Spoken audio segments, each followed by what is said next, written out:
we'll publish it as 1304, just as a demonstrative.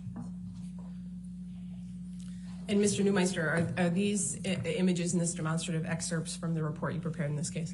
Yes, they are. And what do they show? On this particular photo, and on all of them, it shows the first few lines of EXIF data, the ones that would be most important for this photograph.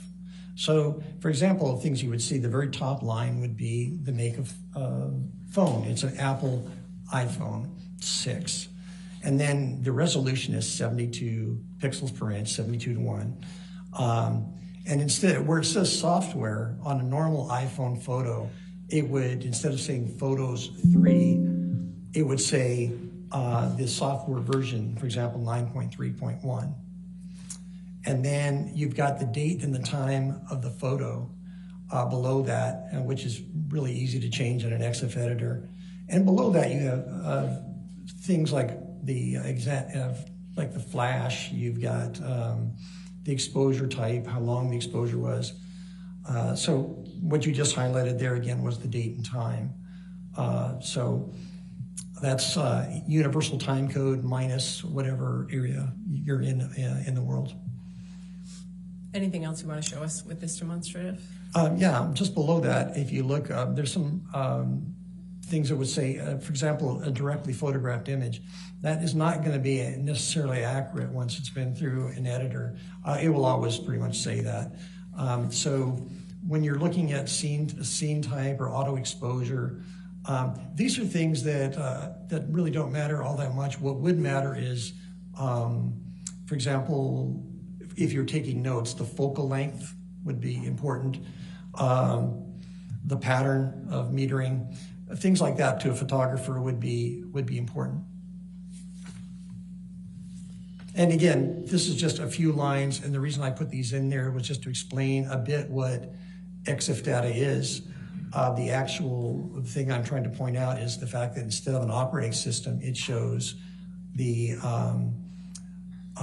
editing program that was used on this photo.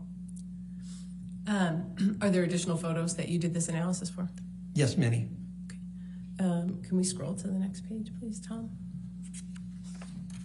Is there anything about this photo that you noted as part of your analysis, Mr. Neumeister? Yes, again, it's you know, right there, you've got Photos 3.0 on that particular photo. And I think, you know, we've pretty much covered what the stuff is, but again, you see the Photos 3.0. And again, this could not come out of an iPhone this way. This would go into a computer, be edited and rendered through the photo editor, and this would then be embedded in the EXIF data. Okay. Do you have other photos in this demonstrative? Yes. All right, can we scroll to the next page? Same thing. You've got up here in the top, you've got the Photos 3.0, and this is throughout a lot of the photos that are in evidence, or versions of the photos in evidence, were gone through Photos 3.0 or Photos 1.5, an earlier version. Can we scroll to the next page, please, Tom? And what about this one? Same thing, Photos 3.0. And again, in a photo editing app, you can do an awful lot of things. So when you see Photos 3.0, first of all, you know it's not anywhere near an original. There's going to be compression artifacts because it's a JPEG file. All right, I'll sustain the objection. Next question. Can we move on to the next page of this demonstrative, please? And again, same thing. You've got the Photos app. Okay. And I believe there's one final photo in this demonstrative. What about this one? Again, if you look up there, it says Photos 3.0 on that particular photo.